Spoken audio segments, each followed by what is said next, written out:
Assalamualaikum warahmatullahi wabarakatuh. Perkenalkan, nama saya Haura Fadila Zamri. Saya dari kelas 3C Pendidikan Kimia UIN Sultan Syarif Kasim Riau. Nah, pada video kali ini saya akan menjelaskan mengenai seputaran unsur halogen. Tanpa berlama lagi, mari kita simak videonya. Untuk pembahasan pertama, yaitu kecenderungan energi ionisasi unsur halogen. Perhatikan gambar berikut. Di sini kita akan membahas elektronegativitas halogen. Elektronegativitas adalah kecenderungan suatu atom menarik sepasang elektron yang digunakan berikatan dalam senyawanya. Halogen suka melepaskan elektronnya untuk menjadi ion positif disebabkan karena energi ionisasinya yang tinggi. Kecenderungan perubahan energi ionisasi dari atas ke bawah yang semakin rendah diakibatkan jari-jari atomnya yang semakin panjang. Atom fluor mengalami tarikan inti atom lebih kuat daripada klor karena jarak antara elektron dengan inti atomnya lebih dekat. Hal ini menjadikan fluorin paling elektronegatif dibanding unsur halogen lain. Saat ukuran atom halogen yang berikatan semakin besar, pasangan elektron ikatannya menjadi semakin jauh dari inti atom halogen sehingga semakin lemah tertarik ke intinya. Oleh karena itu, elektronegativitas unsur halogen dalam satu golongan menurun. Perbedaan kemampuan membentuk senyawa ionik di antara unsur halogen. Ketika atom logam telah dioksidasi ke keadaan +1 atau +2, logam kemungkinan besar telah menjadi ion dan ikatannya bersifat ionik. Jika logam teroksidasi ke tingkat oksidasi yang lebih tinggi, ikatan lebih mungkin untuk menjadi kovalen. Contoh senyawa ionik: natrium klorida, kalsium klorida, litium fluorida, dan kalium iodida. Contoh senyawa kovalen: FeCl3, TiCl4, dan SnCl4. Pembentukan ikatan dari unsur halogen. Proses pembentukan ikatan kimia oleh unsur halogen dapat ditempuh dengan penarikan satu elektron dari luar, baik secara ionik maupun kovalen. Maka umumnya unsur halogen memiliki tingkat oksidasi -1, namun unsur halogen dapat pula memiliki tingkat oksidasi +1, +3, +5, atau +7. Tingkat oksidasi yang lebih tinggi daripada +1 itu dimungkinkan terjadi pada unsur halogen yang memiliki orbital d. Senyawa-senyawa ini dijumpai pada senyawa antar halogen dan oksida halogen. Senyawa-senyawa oksida halogen dan asam oksihalogen melibatkan unsur halogen dengan tingkat oksidasi +4 dan +6. Lalu kecenderungan energi ikatan. Di antara unsur halogen, unsur fluor paling elektronegatif dibandingkan unsur golongan halogen lainnya. Umumnya, elektronegativitas dan kemampuan mengoksidasi unsur halogen menjadi semakin lemah dalam satu golongan dari fluor ke yodium. Akibat dari menurunnya elektronegativitas ini adalah meningkatnya ikatan kovalen dalam senyawanya. Unsur golongan halogen dalam tabel periodik diurutkan berdasarkan ukuran atomnya yang semakin besar dari atas ke bawah. Semakin besar ukuran atomnya, maka gaya tarik inti atom halogen terhadap pasangan elektron ikatannya semakin berkurang. Oleh karena itu, unsur halogen dalam satu golongan memiliki kecenderungan membentuk ikatan kovalen dalam senyawanya. Perbedaan kespontanan reaksi di antara unsur halogen dengan air. Semua unsur halogen merupakan oksidator yang sangat kuat. Fluorin merupakan oksidator terkuat dibandingkan dengan unsur halogen yang lain. Kekuatan oksidasi ini berkurang dari fluorida ke iodin. Penurunan kekuatan oksidator ini dapat ditunjukkan dari reaksi halogen dengan air. Jenis reaksi antara unsur halogen dengan air. Fluor bereaksi sempurna dengan air menghasilkan asam fluorida dan oksigen. Reaksi yang terjadi 2F2 tambah 2H2O menjadi 4HF tambah O2. Cl2, Br2, dan I2 tidak melarut dengan baik dalam air, reaksinya lambat. Reaksi yang terjadi adalah reaksi redoks. Jika klorin dan bromin dilarutkan dalam air yang mengandung OH-, maka kelarutannya makin bertambah. Reaksi yang terjadi yaitu Cl2 tambah 2OH- menjadi Cl- ditambah Cl-O- tambah H2O. Reaksi unsur halogen. Reaksi halogen dengan air. Reaksi fluor dengan air menghasilkan HF dan gas oksigen, sedangkan halogen lainnya bereaksi dengan air. Yang kedua, reaksi halogen dengan hidrogen. Halogen bereaksi dengan hidrogen membentuk hidrogen halida. 3. Reaksi halogen dengan halogen. Reaksi halogen dengan halogen menghasilkan senyawa yang dinamakan senyawa antar halogen.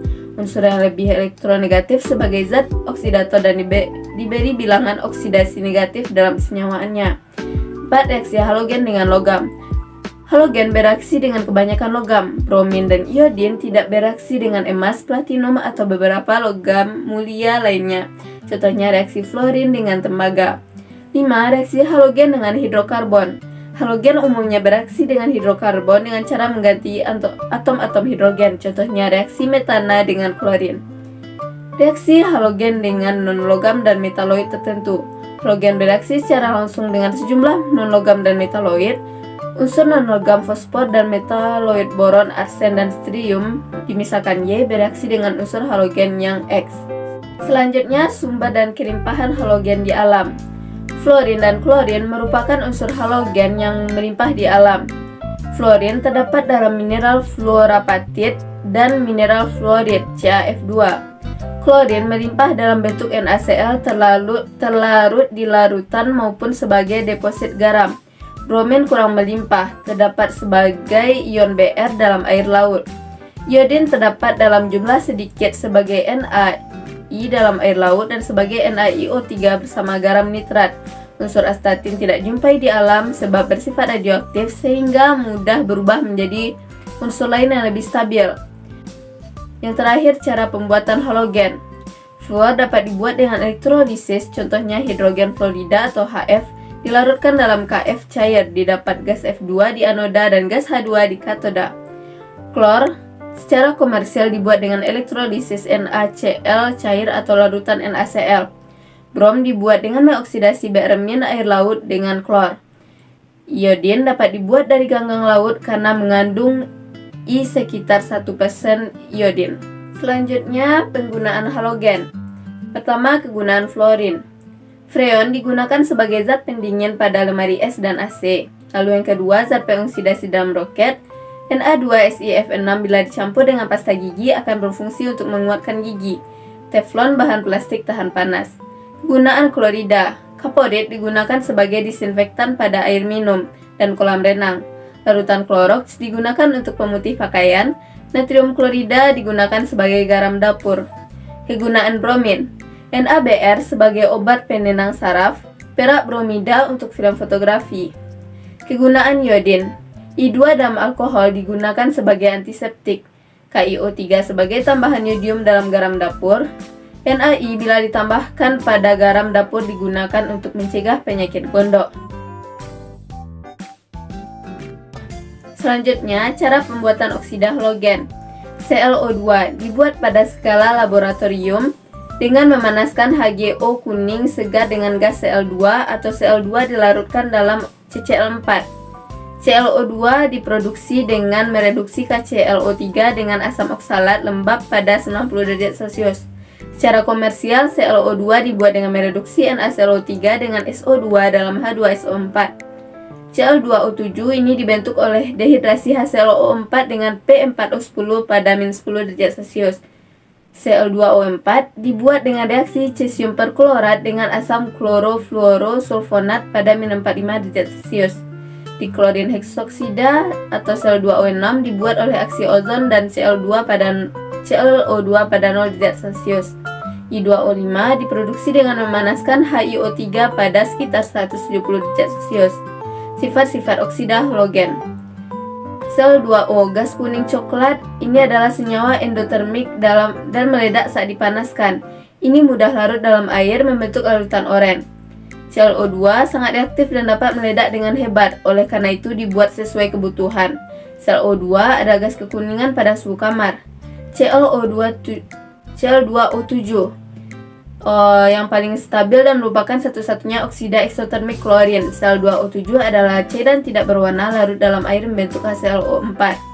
Cl2O4 pada suhu kamar gas ini stabil hanya untuk waktu yang singkat, waktu dan terurai menjadi O2, Cl2 dan Cl2O6. Cl2O6 ini adalah cairan berminyak merah tua membeku menjadi padatan kuning pada 180 derajat Celcius. Itu tidak stabil dan terurai pada titik lelehnya menjadi Cl2 dan O2. I2O5 paling stabil dari oksida halogen. Lalu penggunaan oksida halogen. Kegunaan utamanya adalah untuk memutihkan bubur kertas dan untuk mendisinfeksi air limbah dan air minum. Cara pembuatan asam halida. HF dan HCl biasanya dibuat dengan menambahkan asam sulfat pada garam fluorida dan klorida, terutama CaF2 dan NaCl. HBr biasanya dibuat dengan mereaksikan garam bromida dengan H3PO4, Tetapi dalam skala laboratorium, pembuatan ini lebih sering dikerjakan dengan penambahan brom ke dalam campuran fosfor merah dan air. Dengan cara serupa, HI dibuat dengan menambahkan air ke dalam campuran P dan I2. Selanjutnya, sifat-sifat asam halida. HCl, HBr, dan HI merupakan gas, sedangkan HF berupa cairan dengan titik didih 19 derajat Celcius. Titik didih HF yang relatif tinggi, walaupun massa molekulnya kecil karena akibat adanya ikatan hidrogen antar molekul-molekul HF. Lalu kekuatan asam halida secara energetika. Dalam satu golongan dari atas ke bawah, kekuatan asam halida semakin besar sehingga molekul HX mudah putus dan mudah menghasilkan ion H+. HI ikatannya paling lemah sehingga merupakan asam halida terkuat.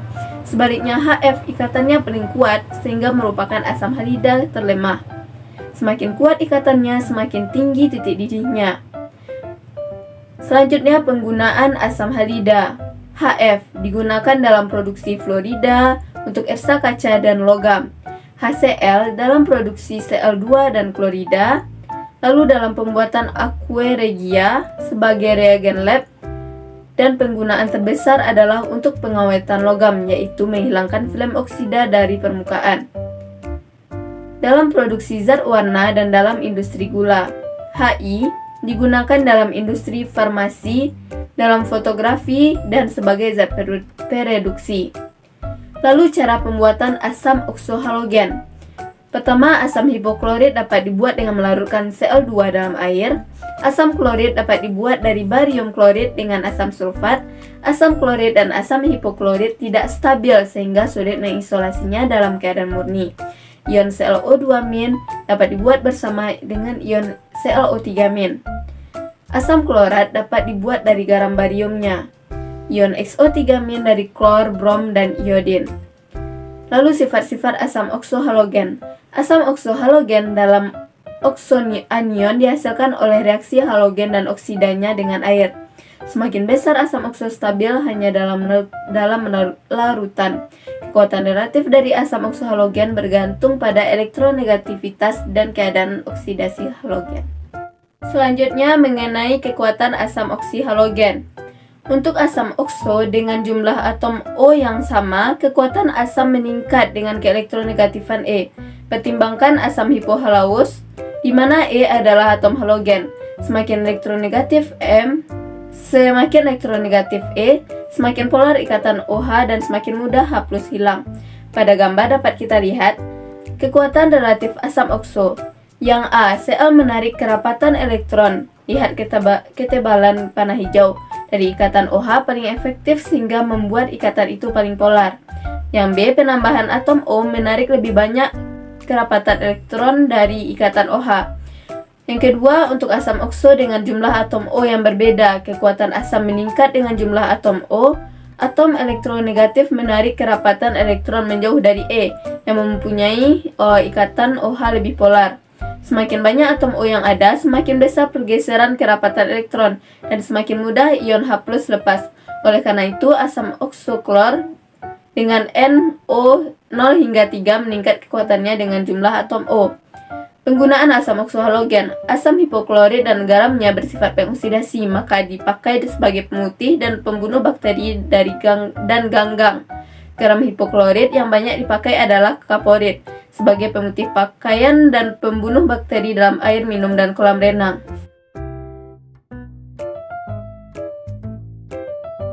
Cara pembuatan senyawa halida. Pertama, halida ionik, misalnya MgCl6H2O dapat dibuat dengan reaksi berikut dilanjutkan dengan kristalisasi. MgO tambah 2Cl tambah 5H2O menjadi MgCl2 6H2O. Halida kovalen misalnya dalam reaksi antara fosfor dengan klorin, jika P berlebihan akan terbentuk PCl, sedangkan jika Cl berlebih akan dihasilkan PCl5. Lalu senyawa kompleks. Persiapan halida anhidrat. Yang pertama, reaksi langsung unsur dengan halogen. 2. Dehidrasi halida. Hidrat dapat didehidrasi dengan thionil klorida atau dengan 2,2 dimetoksipropana. 3. Fluorida anhidrat. Fluorida paling mengoksidasi dan sulit untuk bekerja dengan unsur F berkali-kali. Sifat-sifat senyawa halida. Yang pertama yaitu halida ionik. Kebanyakan halida ionik larut dalam air menghasilkan ion logam dan ion halida terhidrasi. Halida kovalen. Zat ini umumnya berupa gas cairan atau padatan mudah menguap dengan molekul yang hanya saling diikat oleh gaya van der Waals.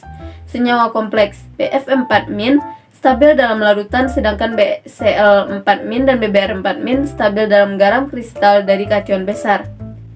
Penggunaan senyawa halida. BF3 reaktan yang digunakan untuk pembuatan diboran B2H6. BF4- AgBF4 dan NOBF4 sebagai bahan peoksidasi satu elektron untuk beberapa senyawa kompleks. SiCl4 sebagai bahan baku produksi silikon murni dan silikon organik. PCl5 untuk klorinasi senyawa organik. SF6 sebagai insulator tegangan tinggi. S2Cl2 digunakan dalam skala besar untuk vulkanisasi karet. Selanjutnya, reaksi-reaksi senyawa halida. Halida kovalen. Sebagian besar halida kovalen bereaksi kuat dengan H2O. Misalnya untuk PCl3, PCl3 tambah 3H2O menjadi H2PO menjadi 3HCl tambah 3HCl. Senyawa kompleks. Mereka dibentuk oleh reaksi antara halida yang bertindak sebagai asam Lewis dengan ion halida yang bertindak sebagai ligan. Selanjutnya, macam-macam senyawa antar halogen. Yang pertama, molekul netral. Ini semua adalah senyawa biner dari tipe XXN di mana X dan X berbeda atom halogen. X lebih elektronegatif, N adalah 1, 3, 5 atau 7. Kation yang kedua, kation interhalogen. Senyawa ini homonuklear, misalnya I2+, Cl3+, atau CIF2, hotonuklear+, BrF4+, dan lain-lain. Ada satu kation terner, IBrCl+. Yang ketiga, anion interhalogen. Banyak anion diketahui homo dan heteronuklear keduanya. Anion klasik adalah ion triodida. Anion I3-, anion sebagian besar merupakan kombinasi terner, misalnya IBrCl-, IBrCl3-, ICl3F-, dan lain-lain. Selanjutnya, cara pembuatan senyawa antar halogen. Senyawa interhalogen dapat dibuat melalui kombinasi langsung atau dengan menambahkan suatu halogen kepada senyawa interhalogen yang lebih rendah. Sifat-sifat senyawa antar halogen. Di antara sifat fisik halogen yang paling mencolok adalah warnanya. Dalam uap air, mereka berkisar dari hampir tidak berwarna, melalui Cl2 kuning hijau dan Br2 merah coklat menjadi ungu. I2. Lalu adanya ikatan antar molekul yang lemah dan interaksi ikatan yang semakin kuat berlangsung dari Ci2 ke I2. Struktur senyawa antar halogen. Bagaimanapun, spektrum UV-F2 adalah rangkaian luas yang tidak memiliki struktur karena penyerapan disertai dengan disosiasi molekul F2. Kurangnya pita serapan diskrit membuat sulit untuk memperkirakan energi disosiasi secara spektroskopi dan metode termokimia menjadi rumit oleh sifat koresif dari halogen reaktif ini. Terakhir, penggunaan senyawa antar halogen. Fluor sebagai ion F ditambahkan ke beberapa persediaan air domestik. Pasta gigi untuk mencegah kerusakan gigi. UF6 dalam industri tenaga nuklir untuk pemisahan isotop uranium. Hidrogen fluorida digunakan untuk mengeksa kaca. Klorin banyak digunakan dalam industri sebagai disinfektan dan pemutih. Hidrofluorokarbon sekarang menggantikan CFC dalam pemakaian seperti pendingin dan pendingin udara. Dan terakhir, sejumlah kecil kalium iodida ditambahkan ke garam meja. Mungkin sekian penjelasan dari saya mengenai unsur halogen. Terima kasih atas perhatiannya. Apabila terdapat kesalahan dan kekurangan, saya mohon maaf. Wassalamualaikum warahmatullahi wabarakatuh.